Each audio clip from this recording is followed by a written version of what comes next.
It seems like all you have to do is turn on the TV, and there she is, the great dragon of the East, China, dominating the news cycle. There has been a massive face-off between troops of India and China over the past few days in Ladakh. Let's now shift focus to China, with China emerging as a new campaign issue in the race for the White House. The war of words between China and the United States continues. It's only intensifying, with Beijing now warning of strong countermeasures against any move that damages China's interests. It seems as these things come to light, China's response is to crack down even harder, to push the boundaries of what is acceptable even further. Why is that? And how did we get here? Well, hey, welcome. This is the Professor, and welcome to my documentary on China. Or as Trump says, China. He gets kind of animated about that, doesn't he? I want to kind of just walk you through a history about how did we get here, because we all see what's going on in the news.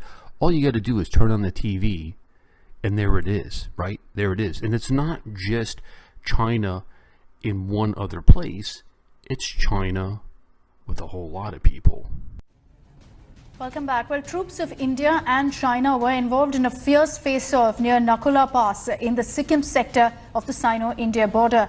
A number of personnel of both sides sustained injuries as they exchanged punches, adding the troops had in fact disengaged after a dialogue at the local level.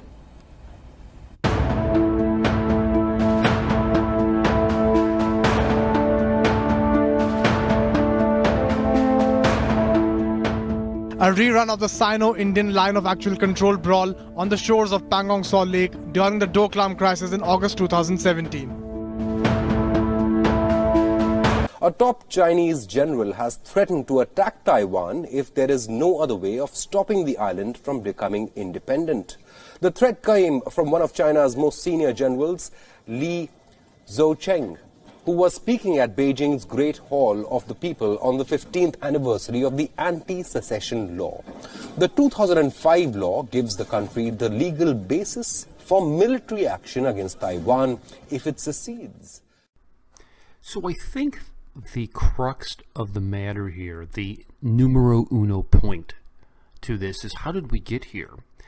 I can give you a bunch of dates and a bunch of stories of what happened in China's history, whether it was the Opium Wars, the end of colonialism, all that stuff, blah, blah, blah. That's not what matters. What comes into play is, the late 60s. China was on the verge of economic collapse, and America did something that nobody saw coming.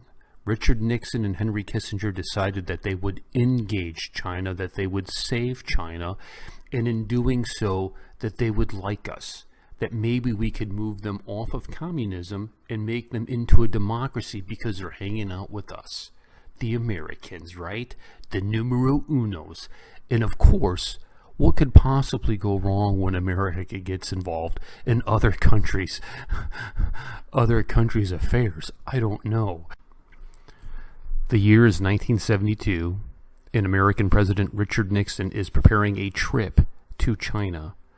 This is viewed to be a very important and diplomatic venture that would mark the culmination of Nixon's administration's resumption of a harmonious relationship between the Americans and mainland China after years of diplomatic isolation. The 7-day trip, he would visit 3 major cities in the People's Republic of China, and it would end a 25-year period of no communication, no diplomatic ties between the two countries. Thus, the first step of normalizing relations between the U.S. and China. Nixon truly hoped that this visit would give him leverage over the Soviet Union.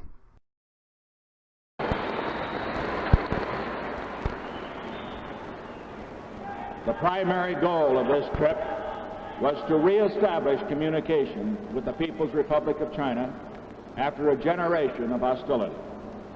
We achieved that goal. Let me turn now to our joint communique.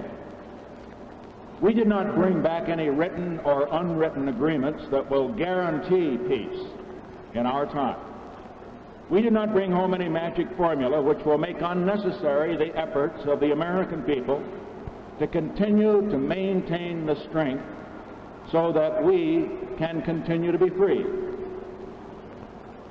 We made some necessary and important beginnings, however, in several areas. We entered into agreements to expand cultural, educational, and journalistic contacts between the Chinese and the American people. We agreed to work to begin and broaden trade between our two countries. We have agreed that the communications that have now been established between our governments will be strengthened and expanded. Most important, we have agreed on some rules of international conduct which will reduce the risk of confrontation and war in Asia and in the Pacific. Hey world, how did that work out? Pretty good, right? China's not aggressive at all militarily. China is not manipulating any kind of currency, and the world's a much better place because of Nixon's interference with the process of a failed state. So that is how it started. But the next question that we have to ask is this: how did China go from here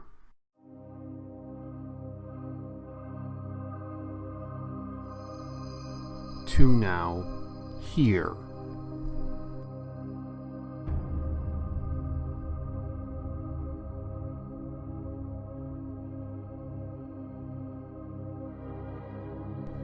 Oh, that's an easy one.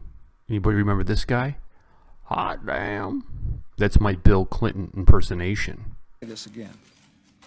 I did not have sexual relations with that woman.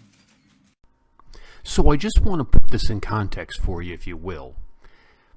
At the time, India, during this time period of Bill Clinton, was developing nuclear warheads and was hiding it from America and the CIA and doing an excellent, excellent job of it. Mm-hmm.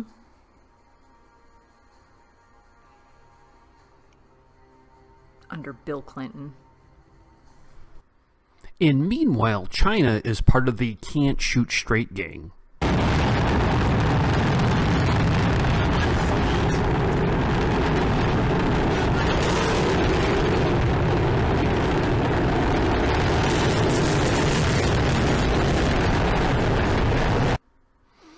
Ouch, that hurts. So what happened? How did China take a giant leap there where they can't even get missiles to fly straight? And you compare and contrast to India, who is fooling the CIA. What happened? Well, I'll tell you what happened. The Chinese government made a large contribution to the Clinton Foundation, started working closely with the Clintons, and our president, Bill Clinton, sent a team of experts to China to help them study. It was an educational exchange. We then allowed Chinese students to come to the top colleges like MIT and learn about missile guidance. It was a cultural exchange, you know. That's it, just cultural.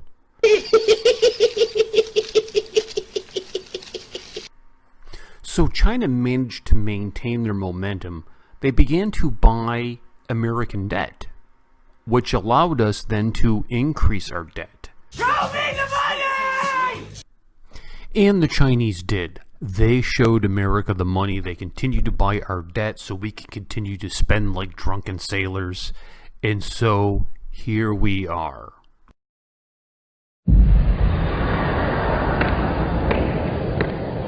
Why 什么强大的国家都会走向灭亡呢？古希腊、罗马帝国、不列颠帝国、美国，因为他们都犯同样的错误，与原来使得他们成功的原则背道而驰。美国政府企图以庞大的开支和税收来摆脱严重的经济衰退，巨额的所谓刺激开支。 庞大的医疗改革，政府接管私有企业，债务累累，他们都犯同样的错误，与原来使得他们成功的原则背道而驰。美国政府企图以庞大的开支和税收来摆脱严重的政府接管私有企业，债务累累。现在他们都得给我们干活。Who knew that Ron Paul had it right? I certainly didn't. I remember I used to laugh at him because I thought he was such a crazy old man. Apparently he wasn't. So then the question becomes, why doesn't America do anything about it? People will say it's, well, Jeremy, it's because the Chinese military is too mighty and we would not be able to take them on. So is that true? Is that true? That's kind of, you have to ask yourself that question, because the impression that China gives is that they're this close to coming unhinged at anybody who pushes back at them. But when you look at their history, their modern history, they don't really win wars. Japan invaded them twice. Okay, yeah, they did take Tibet, but do you really think about the Dalai Lama being like a huge military genius? You know, is there like a huge Tibetan army that's just like, like all the airbenders in the world just show up and give you a, yeah, I don't think so. What I want to show you now is a video from a guy, and I've reacted to his video several years ago, and it's a great video, and I think it makes a lot of sense here. So let's take a look at that, and then we'll come back and talk about it. Conducts what is called long-distance maneuver training at speeds that are determined by how fast the next available cargo train can send its tank and other arms forward. In a world where mobilizing your troops and transportations by air, moving them by train is an antiquated system that worked back in the First World War. Also, China may claim they have nuclear weapons, but with its questionable ability to introduce modern weapon systems. Okay, kids, what do we learn from that video clip? I think what we learn is that China's not quite as fierce as everybody thinks they are. Yeah, they have a large army. However, there's some other issues that the video that portion did not explain. They have a very poor command and control, which means decisions from the top to get to the field take some time and can be misinterpreted, right? There's also a lot of corruption in the ranks, which means it would be very easy to pollute that process of here's the command from top, get it down to the troops. Be very easy to step in and offer cash, drugs, whatever it is to move that person off of that decision or delay that decision. Now we know that they move everything by train. What would be the first thing that you would do? Dominate the air. You take to the sky, you dominate the sky, and you bomb all the trains. That puts the Chinese army behind the proverbial 8-ball. Right? It really does. The other thing that you have to look at is there's a reason why they always back down from our Indian friends, right? Because China is a compelled army. It's a compelled force. You have to go do this, right?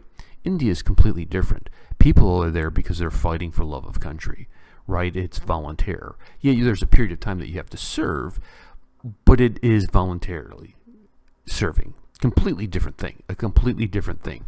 So I don't think we necessarily have to worry about this Chinese military machine that's just going to gobble up the earth like Pac-Man. Just that's not what's going to happen, right? So we don't have to worry about that. Now, what I will tell you is make sure you stay tuned to part 2. Part 2 of my documentary about what are our options here? How do we deal with this dragon? Thank you so much for watching. Make sure you like and subscribe. And make sure you check out our Patreon. It's down there. We're going to ask you to consider giving if you can. I've resisted this for a long, long time. But we want to make more documentaries, and there's a cost to that. And we want to do some short films, and there's a cost to that. And I'm looking to take on YouTube in such a way where we can get reaction videos legalized. Like where it's not an issue of receiving all kinds of copyright strikes from something that falls into fair use here in America. And that unfortunately costs money. So if you can donate, that would be great. There's a bunch of cool swag stuff that we'll do for you depending on your donation. I just want to thank you so much for your time. Peace and much love. Hello guys, this is Kareem. I hope you're doing well. And as you know, the professor has resisted Patreon for a long time. But now is the time for Movie Community College to offer Patreon. And you may be asking, why now? Well, for several reasons. One, we want to make documentaries, and those have a cost to them. Two, we want to make short films, and those also will have a cost to them as well. Three, we're going to take legal action, all the proper precautions to do reaction videos. So if you're excited about this and you want to get some amazing swag from Movie Community College and some awesome rewards, then definitely help support Movie Community College by checking out the Patreon link below this video.